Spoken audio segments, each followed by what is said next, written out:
নমস্কার বন্ধুরা, home cook মঞ্জুতে আপনাদের সবাইকে অনেক অনেক স্বাগত। আজ আমি বানাচ্ছি ঢ্যাঁড়সের রেসিপি। ঢ্যাঁড়স বানাবো আজ আমি চিংড়ি মাছ দিয়ে। তো প্রথমে আমি তার জন্য কড়াইতে সরষের তেল গরম করতে দিয়েছি। সরষের তেলটা খুব ভালো মতো করে একটু গরম করে নিচ্ছি। তো সরষের তেলটা বেশ ভালো মতো করে গরম করে নেওয়ার পর আমি এর মধ্যে মাঝারি সাইজের টুকরো করে কাটা ঢ্যাঁড়স আমি দিয়ে দিচ্ছি এর মধ্যে। তার সাথে দিচ্ছি কিছুটা নুন আর কিছুটা হলুদের গুঁড়ো। এই নুন আর হলুদ গুঁড়ো দিয়ে ঢ্যাঁড়সটাকে এখন আমি খুব ভালোভাবে ভেজে নেব। ভালোভাবে ভেজে নিলে ঢ্যাঁড়সের মধ্যে যে একটা লালা ভাব থাকে সেটা কিন্তু চলে যায়, আর তখন খেতেও কিন্তু বেশি ভালো লাগে। তো সেই জন্য আমি ঢ্যাঁড়সটাকে বেশ ভালো করে আমি ভেজে নেব।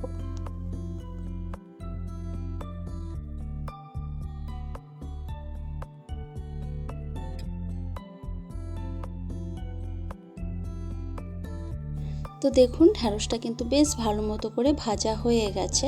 এখন আমি ঢ্যাঁড়সটাকে তুলে রাখবো একটা পাত্রে।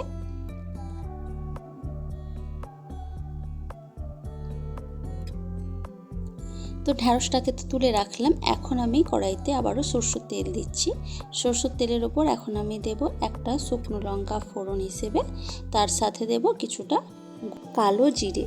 তো কালো জিরে আর শুকনো লঙ্কাটা একটু ভালো করে ভাজা হয়ে গেলে তার মধ্যে থেকে সুন্দর একটা গন্ধ বের হবে, তখন আমি এর মধ্যে দিয়ে দেব আলুকে আমি একটু লম্বা লম্বা করে সরু সরু করে কেটেছি। সাধারণত যেইভাবে আমরা ভাজা খাওয়ার জন্য আলু কাটি সেই রকমভাবে প্রায় কেটেছি আলুটাকে। তো এখন আলুটাকেও আমি এই সরষের তেলের মধ্যে, যেটাতে আমি ফোড়ন দিয়েছি শুকনো লঙ্কা আর কালো জিরে, ওর সাথেই খুব ভালো করে আমি এখন ভেজে নেব। তো ভালো করে মোটামুটি ভাজা হয়ে যাওয়ার পর এখন আমি একটা কুচিয়ে রাখা পেঁয়াজ এর মধ্যে দিয়ে দিচ্ছি। পেঁয়াজটাও আলুর সাথে ভেজে নেব।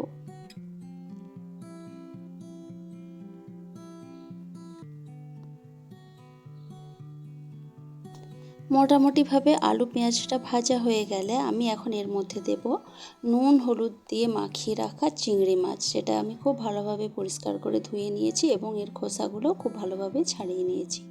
ছাড়িয়ে তারপর নুন আর হলুদ মাখিয়ে রেখেছিলাম, সেই নুন আর হলুদ দিয়ে মাখানো চিংড়ি মাছটা এর মধ্যেই দিয়ে দিচ্ছি।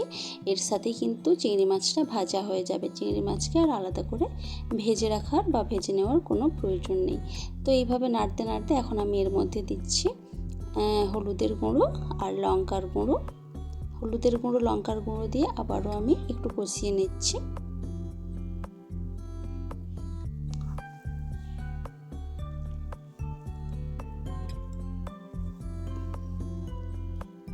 তো এইভাবে কিছুক্ষণ কষিয়ে নেওয়ার পর এখন আমি এর মধ্যে দেব সরষে আর পোস্ত। হাফ হাফ করে সরষে আর পোস্ত নিয়েছি, সেটাকে আমি মিক্সার জারে খুব ভালোভাবে বেটে নিয়েছি। সেই বেটে রাখা সরষে আর পোস্তটা আমি এখন এর মধ্যে দিয়ে দিচ্ছি। এই চিংড়ি মাছ দিয়ে ঢ্যাঁড়স রান্না করলে তার মধ্যে সরষে পোস্তটা দিলে কিন্তু ভীষণই ভালো লাগে খেতে। তো এখন আমি দিলাম মিক্সি ধোয়া জল কিছুটা, তার সাথে আরও অন্য আমি জল অ্যাড করলাম। জলটা দিয়ে খুব ভালোভাবে নেড়ে চেড়ে দিচ্ছি, সব কিছু একসাথে খুব ভালোভাবে মিশিয়ে দিচ্ছি। এখন আমি এর মধ্যে দেব স্বাদ মতো নুন। ঢ্যাঁড়সটা ভাজার সময় যেহেতু আমি নুন দিয়েছিলাম আর চিংড়ি মাছটাতেও নুন মাখানো আছে, তো সেই বুঝে আমি পরিমাণ মতো নুন দিয়েছি।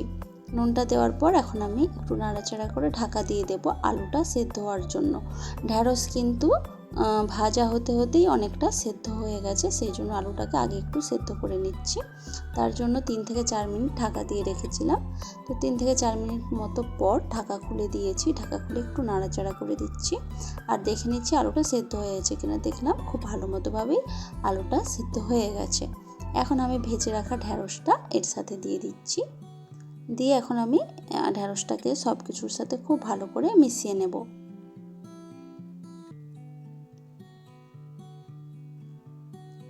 আমি কিন্তু আর কোনো রকম জল এর মধ্যে অ্যাড করছি না, কারণ ঢ্যাঁড়সটা খুবই নরম ছিল আর ভাজতে ভাজতে অনেকটা সেদ্ধ হয়ে গেছে।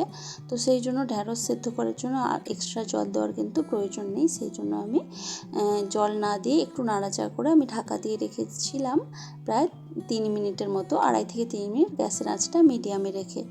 তো দেখুন 2.5 থেকে 3 মিনিট মতো পর আমি ঢাকা খুলে সব কিছু একসাথে আরও মিশিয়ে দিচ্ছি এবং একটু নাড়াচাড়া করে দিচ্ছি।